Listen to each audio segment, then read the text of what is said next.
Na noite desta terça-feira, véspera de Natal, Juliana Leite Rangel, de 26 anos, foi baleada na cabeça em uma operação da Polícia Rodoviária Federal na rodovia Washington Luiz, na altura de Duque de Caxias. Ela estava de Niterói para passar a ceia de Natal com a família. Os policiais envolvidos no caso foram afastados. Em nota, a Corregedoria da Polícia Rodoviária Federal em Brasília determinou o afastamento preventivo dos agentes envolvidos de todas as atividades operacionais. Em depoimento, os policiais reconheceram que dispararam contra o carro do pai da Juliana, segundo informações divulgadas pela Superintendência da Polícia Rodoviária Federal no Rio de Janeiro. O superintendente é quem assina esse depoimento, essa informação, Vitor Almada. Os policiais usavam 2 fuzis e uma pistola automática. Essas armas foram apreendidas para verificação, para passar pela perícia. Chamar os nossos comentaristas, o Luiz Felipe Dávila ao vivo com a gente. Dávila, seja bem-vindo, ótima noite a você. Mais uma vez, Feliz Natal. Uma notícia triste, né, para a gente abrir esta edição de Os Pingos nos Is. Um episódio lamentável.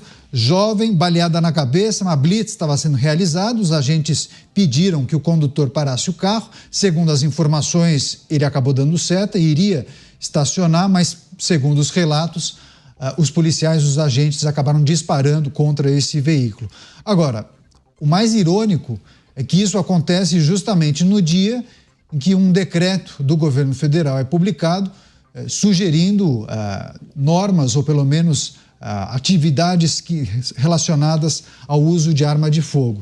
Enfim, muitas coisas que a gente precisa analisar em relação a esse episódio, mas também cruzando as informações com esse conjunto de orientações do Ministério da Justiça e Segurança Pública, né? Bem-vindo mais uma vez. Obrigado, Caniato. Bom Natal para você, para a nossa audiência, para o Beraldo, e que todos nós tenhamos aí um santo e abençoado Natal. É muito triste começar o nosso programa com uma notícia tão desalentadora como essa, né?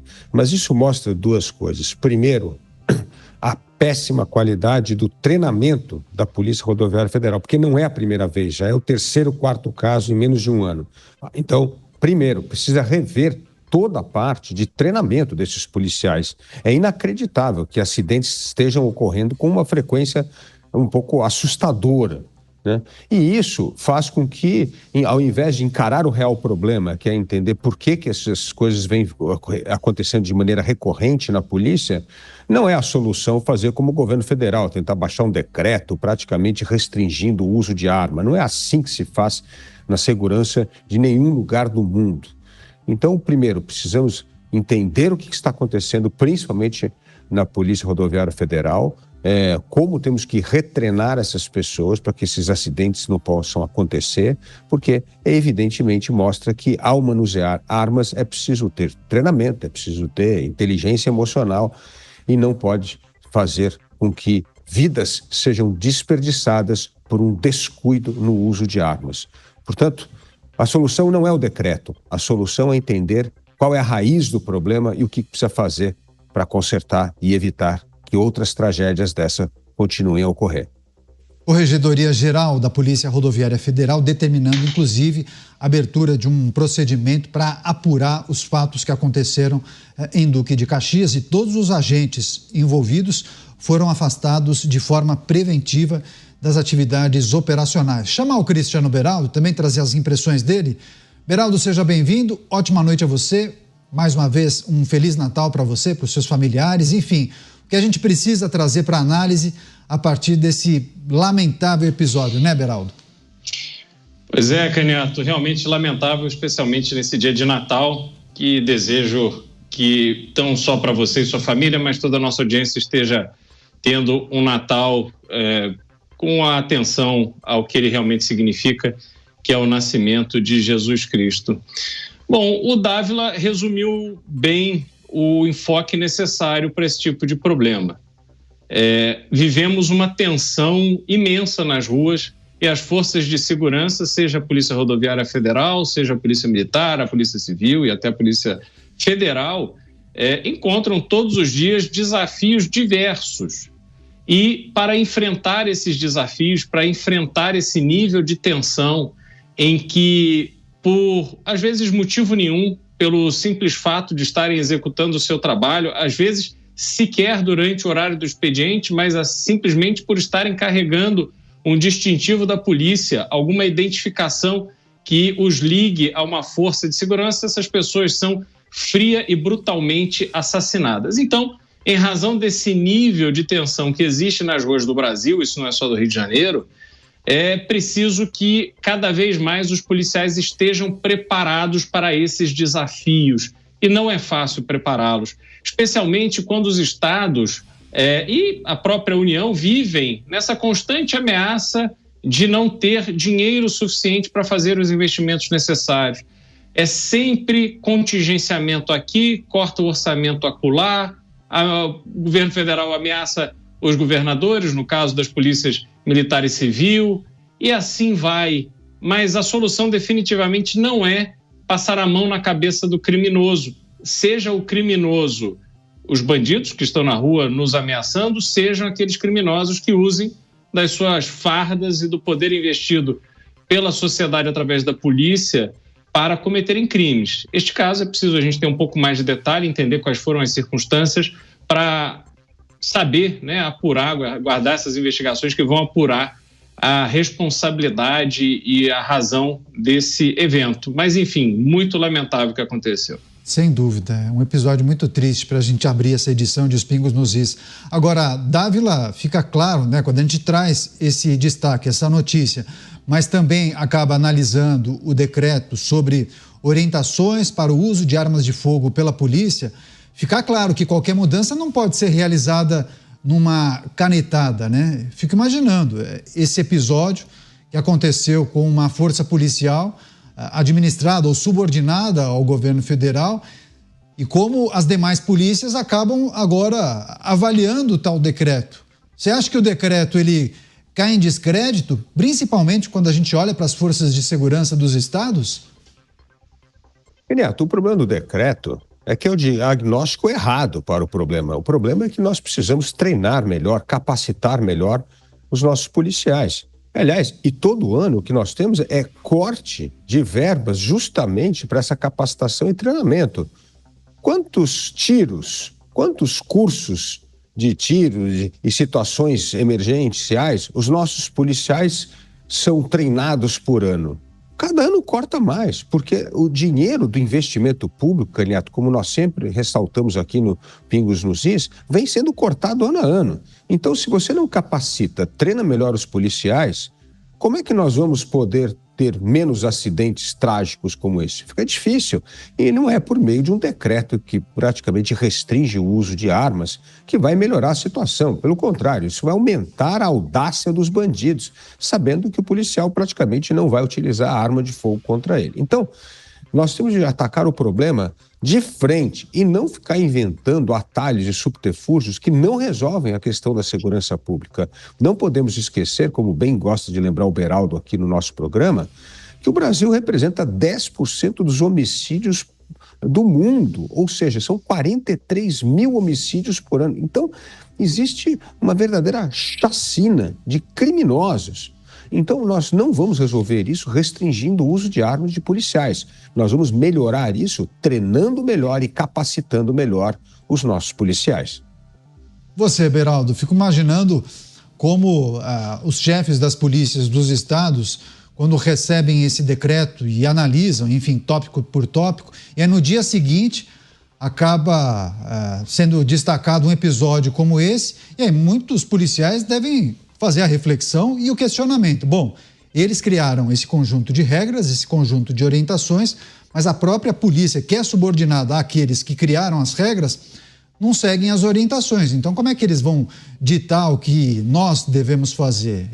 Imagino a situação difícil daqueles que administram as polícias nos estados quando tem que questionar qualquer tipo de coisa em relação ao decreto, Pois é, há uma trágica ironia nesse evento e a gente precisa de novo entender os detalhes do que ocorreu ali, o motivo desse disparo, qual foi a circunstância em que isso aconteceu e que acabou vitimando essa menina.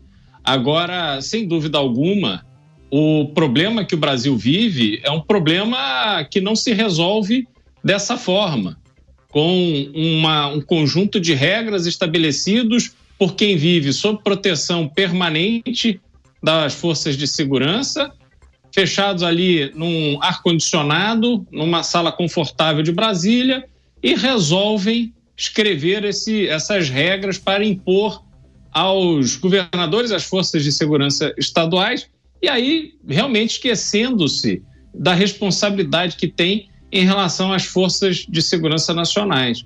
Veja, o governo federal, ele dá demonstrações, isso já há muito tempo, de ser incapaz de conter, por exemplo, essa enxurrada de drogas que invadem as nossas fronteiras, que atravessam o Brasil e saem pelos nossos portos rumo à Europa e aos Estados Unidos. Essa responsabilidade é a responsabilidade do governo federal.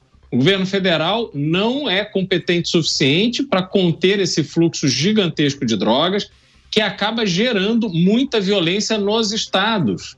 Então, olha como há uma dinâmica extremamente perversa nisso. O governo federal gera o problema, ele é incapaz de gerir de forma eficiente as suas forças de segurança, sobretudo adotando essas tais regras aí que eles acham que são tão importantes e fundamentais para o combate ao crime, e depois repassam todo o ônus e as limitações para os estados. Isso é completamente irreal, ilógico. Claramente não é assim que teremos um país mais seguro. E ter um país mais seguro é a maior urgência do Brasil hoje.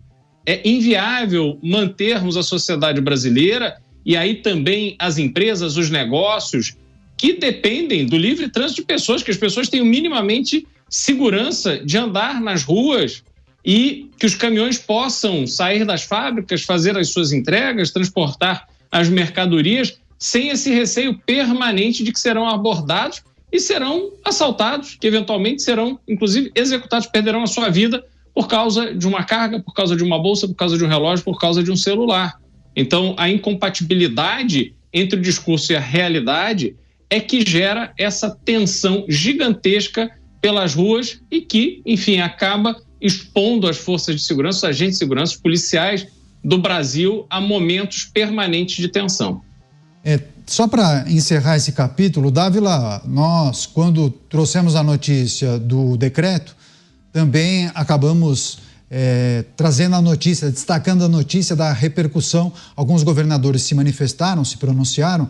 Ontem falamos sobre o governador de Goiás, Ronaldo Caiado, que falou em chantagem, coação, disse que o estado de Goiás não vai aderir a esse conjunto de orientações.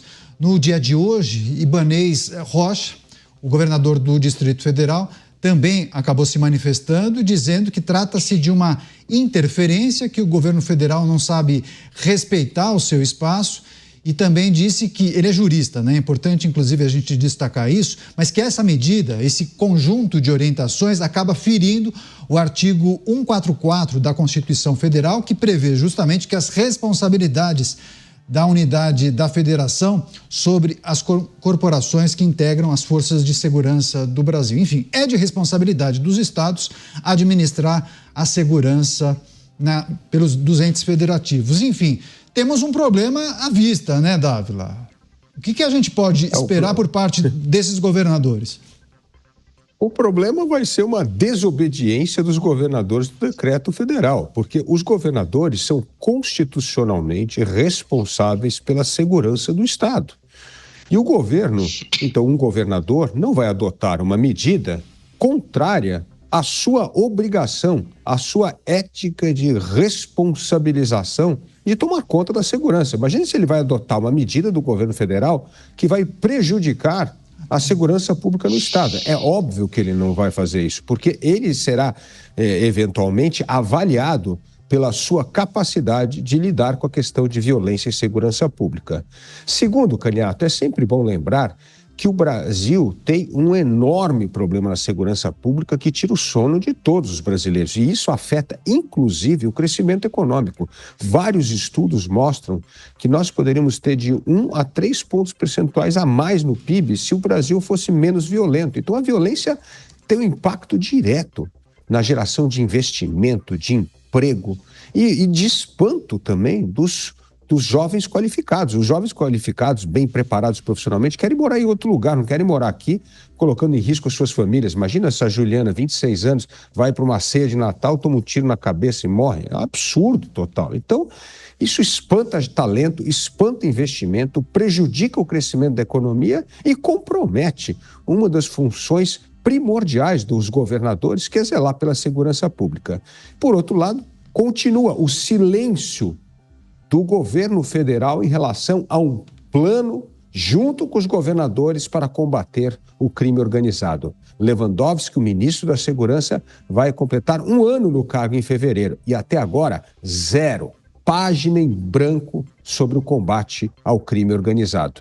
Esta, sim, é responsabilidade do governo federal, que vem sendo ignorada sistematicamente pelo ministro, que fica descobrindo atalho para criar caso com governadores.